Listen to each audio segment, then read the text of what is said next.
کہ ہمارے پاس اگر 2-4 دن ہمیں کہیں سے کوئی پیسے نہ ملے تو ہم بینکرپسی کے دہانے پہ پہنچ جاتے ہیں. پھر بھی ہمارے حکمران یہ دعویٰ کرتے ہیں کہ وہ بڑی زبردست حکمرانی کر کے گئے, لیکن انفارچونیٹلی سچویشن اس کے اپوزٹ ہے. یہی وجہ ہوئی کہ جب پاکستان عمران خان صاحب کی حکومت آئی, پاکستان ایک بہت بڑے کرائسس میں تھا, پھر بینکرپسی کے دہانے پر تھا اور پاکستان کو پیسے کی ضرورت تھی اور پاکستان بھاگا گیا. اور اس موقع کے اوپر سعودی عرب نے پاکستان کو $3 ارب جو ہیں وہ دیے, مفت میں نہیں دیے, سود پر دیے. $3 ارب تقریباً 3.25 ایگزیکٹلی میرا خیال میں 3 سے 3.5% کے درمیان ہے جو پاکستان کے منسٹری آف فائنانس کے ڈاکومنٹس کہتے ہیں. 3.5% کے اوپر جو ہے پاکستان کو تقریباً 3.5% پہ یہ سود پر سعودی عرب نے ادھار دیے, اور ساتھ ہی ساتھ کہا گیا کہ آپ کو ہم $3.2 ارب کی جو ہے وہ فیسلٹی بھی دیتے ہیں, اس میں آپ کو تیل جو ہے ادھار پر مل جائے گا.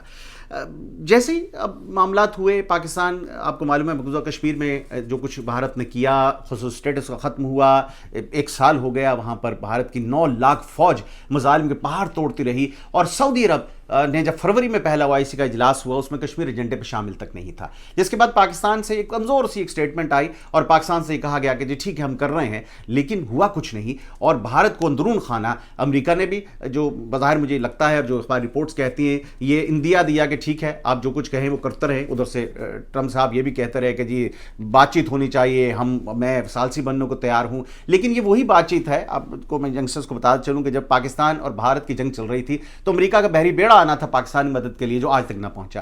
برطانوی دفتر خارجہ سے جو ڈاکومنٹس ہیں وہ 30 سال کے بعد ریلیز ہوتے ہیں, خفیہ ڈاکومنٹس, اور 71 کی وار کے اندر بھارت کو یہ برطانیہ نے کہہ دیا تھا کہ جناب آپ جو دل کرتا ہے کیجئے, بنگلہ دیش جو بن گیا اس حصے کے اندر, اور ہم صرف بیانات دیں گے اور صرف انٹرفیئر نہیں کریں گے. یہ وہی صورتحال ہے جو مشرف صاحب نے اور پھر پیپلز پارٹی کی حکومت بعد میں کہا کہ اب ڈرون حملے پاکستان میں کرتے رہیں, لوگ مارتے رہیں, ہم واویلا کرتے رہیں گے, لیکن وہ صرف بیانات ہوں گے, لہذا آپ جو دل کرتا ہے پیچھے سے کرتے رہیے گا.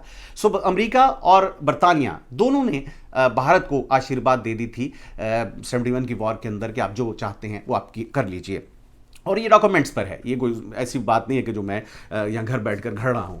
اب بھی یہ صورتحال ہوئی کہ پاکستان کو کوشش کی گئی کہ ٹھیک ہے مان جائے, اس کو ہم نے پیسے دے دیے ہیں, پاکستان کو دبانے کی کوشش کی گئی کہ آپ بات نہ کریں اس بارے میں. اب جب پاکستان نے 1 سال گزرنے کے بعد, آپ کو معلوم ہے 2019 کے اینڈ پر پاکستان نے یہ فیل کیا کہ اب یہ معاملات OIC حل نہیں کر پائے گا, اور OIC کے جو 56 ممالک ہیں وہ یرغمال بنے ہوئے ہیں لٹرلی سعودی عرب کے ہاتھوں. ایک علیحدہ بلاک بنایا جائے, اور اس ضمن میں 2019 کے اختتام پر ایک کوالالمپور سمٹ ہوئی تھی جس میں پاکستان, ملائیشیا اور ٹرکی شامل ہو رہے تھے, ایران بھی تھا اس میں, اور دیگر ممالک جو ہم خیال ممالک ہیں مسلمان وہ شامل ہونے تھے. لیکن اس وقت پاکستان کو دھمکی دی گئی سعودی شہزادے کی جانب سے کہ ہم تمام پاکستانیوں کو باہر نکال دیں گے جو ہمارے یہاں کام کر رہے ہیں, اور ساتھ ہی ساتھ جو پیسے دیے ہیں وہ بھی ہم واپس لیں گے. یہ مبینہ طور پر یہ بات ہوئی, لیکن میں اس لیے کہہ رہا ہوں کہ اس دھمکی کا ذکر بعد میں مہاتیر محمد نے بھی کیا, لہٰذا اس میں صداقت ہے تو کیا ہے. اور پھر ٹرکش پریزیڈنٹ کی جانب سے بھی اس دھمکی کا ذکر آیا کہ یہ دھمکی پاکستان کو دی گئی ہے. جب یہ 2 معتبر شخصیات کہہ رہی ہیں تو یہ پھر ہوا والی بات نہیں ہے. پاکستان نے آخری لمحے میں جا کر اس کانفرنس میں شرکت سے انکار کر دیا کہ ہم اس میں شامل نہیں ہو سکتے. وجہ یہ ہے کہ جب آپ مالی طور پر بہت کمزور ہوں تو کوئی بھی آپ کے آرم ٹوئسٹنگ کر سکتا ہے, اور سعودی عرب نے یہ امریکی ایما کے اوپر یہ ہمارے ساتھ کیا. امریکہ, اسرائیل, بھارت تو آلریڈی موجود تھے جب سے نئی حکومت آئی, سعودی عرب کے اندر نئے شہزادے تشریف لائے, اس وقت ان کو بھی دبانا شروع کر دیا امریکہ نے. ترکی میں جو کچھ ہوا, ایک صحافی کو قتل کر دیا گیا, اس کے اوپر ظاہر ہے کہ وہ بیک فٹ پر آ گئے تھے, اور پھر آپ نے سنا ہوگا کہ چند روز پہلے ہی امریکی عدالت کے اندر شہزادے پر مقدمہ قائم کر دیا گیا ہے. ادھر سے امریکہ دبا رہا تھا. انٹرسٹنگ بات یہ ہے کہ امریکہ سعودی عرب کے پیسوں پر بہت سارا انحصار کرتا ہے. جیسے ہی یہ نئی حکومت آئی, انہوں نے امریکہ کے ساتھ ایک معاہدہ کیا انٹرسٹنگلی, اور امریکہ کو اس وقت $110 بلین, $110 ارب, ہمارا پورا جو سی پیک ہے وہ $65 ارب کا ہے, $110 ارب کا فوری طور پہ اسلحہ امریکہ سے خریدا گیا. یہ نہیں کہ طرح سے رشوت سمجھ لیجیے, سعودیوں نے وہ اسلحہ تو آج تک زندگی میں بھی استعمال نہیں کیا. بقول چند دوستوں کے جو اسلحہ پہلے خریدا ہوا ہے اس کو اب اس طرح جالے لگ چکے ہیں کہ جس کو حالت نہیں, وہ خرید کر ڈمپ کیے جاتے ہیں اور وہ ایکسپائر ہو جاتا ہے, کسی کام کا نہیں, سعودی عرب نے استعمال نہیں کرنا, اور اگر کبھی کوئی مشکل ہوتی ہے تو وہ دوسرے لوگوں کو بلاتے ہیں. ساتھ ہی امریکہ نے دھمکی دی تھی, اگر آپ کو یاد ہو, شہزادے کو, سعودی شہزادے کو, کہ ہم 1 ہفتہ اگر آپ کی سپورٹ چھوڑ دیں تو آپ کی حکومت قائم نہیں رہ سکتی. جس کے بعد وہ بیک فٹ پر آ گئے. جب ہم یہ یقین کر لیں کہ اللہ تعالیٰ کے بجائے امریکہ ہمیں حکومت دے رہا ہے تو پھر یہی صورتحال ہوتی ہے. اور پھر امریکہ نے $110 ارب فوری طور پر ان سے لیا. امریکہ دنیا کا سب سے بڑا مقروض ملک ہے, جس کے بعد کہا گیا کہ اگلے 10 سالوں کے اندر آپ نے ہمیں $350 ارب اور دینے ہیں. انٹرسٹنگ بات ہے. اور یہ سارا جو معاملہ ہوا اس کے باوجود بھی دیکھ لیجئے کہ سعودی عرب جو ہے وہ امریکی اس کے سارے سلسلے میں ان کی باتوں کو ماننے پر مجبور ہے, کیونکہ وہ سمجھتے ہیں کہ امریکی سپورٹ کے بغیر ان کی حکومت کو چلنا پاسبل نہیں ہے ان کی حکومت کا.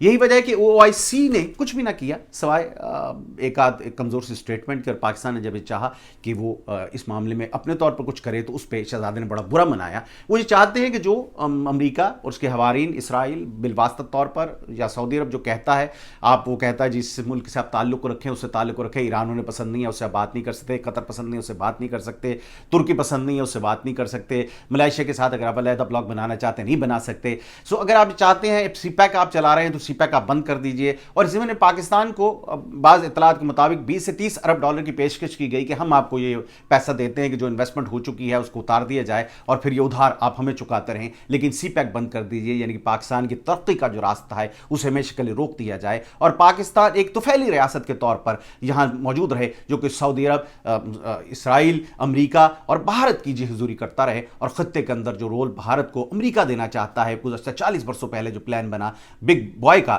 وہ رول اس کو دے دیا جائے. اب یہ میک اور بریک میں نے اس لیے ہسٹری میں کہا کہ یہ وہ لمحہ ہے کہ جب پاکستان کو یہ فیصلہ کرنا ہے, پاکستانی قیادت کو یہ فیصلہ کرنا ہے, پاکستان کو رام کرنے کی کوشش ہو رہی ہے. 2 روز پہلے سعودی سفیر ملے چیف آف آرمی اسٹاف سے, اور یقیناً بیک چینل بہت سی باتیں ہو رہی ہیں. پاکستان میں بہت سارے ایسے حضرات ہیں جو امریکی پیسوں پر پلتے ہیں, بہت سارے صحافی ایسے ہیں جو امریکی پیسوں پہ پلتے ہیں, اور جیسے ہی کچھ اور شریف فیملی کسی ڈھکی چپی نہیں جیسی بات ہوئی فوراً انہوں نے امریکہ کے حق میں بیان دیا. پاکستان کا مفاد پہلے دیکھنا ہے, نہ کہ ہمیں سعودی عرب کا مفاد پہلے دیکھنا ہے, لیکن شریف فیملی نے فوراً سعودی عرب کے حق میں بیان دیا. لیکن بات ساری یہ ہے کہ ہمیں پاکستانی بن کر سوچنا ہوگا کہ کیا چیز پاکستان کے مفاد میں ہے.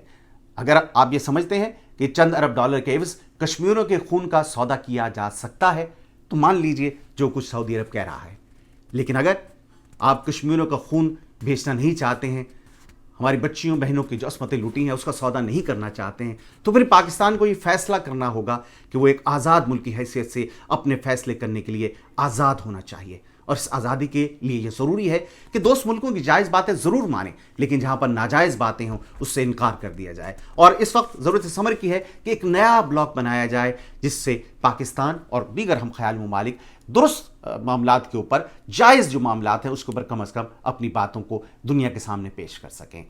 میں جاتے جاتے یہ شعر کہنا چاہوں گا کہ طائر لاہوتی اس رزق سے موت اچھی جس رزق سے آتی ہو پرواز میں کوتاہی. جو پیسہ ہمیں کسی کا محکوم بنا دے, میرا خیال میں اس سے بغیر رہنا زیادہ بہتر ہے. ٹیپو سلطان کو قول کے شعر کی ایک دن کی زندگی گیدڑ کی 100 سالہ زندگی سے بہتر ہے. مجھے اجازت دیجیے گا, انشاءاللہ ملاقات ہوگی آپ سے ایک نئے پروگرام کے ساتھ. تب تک کے لیے فرحان اسلام سے اجازت چاہتا ہے. پاکستان زندہ باد.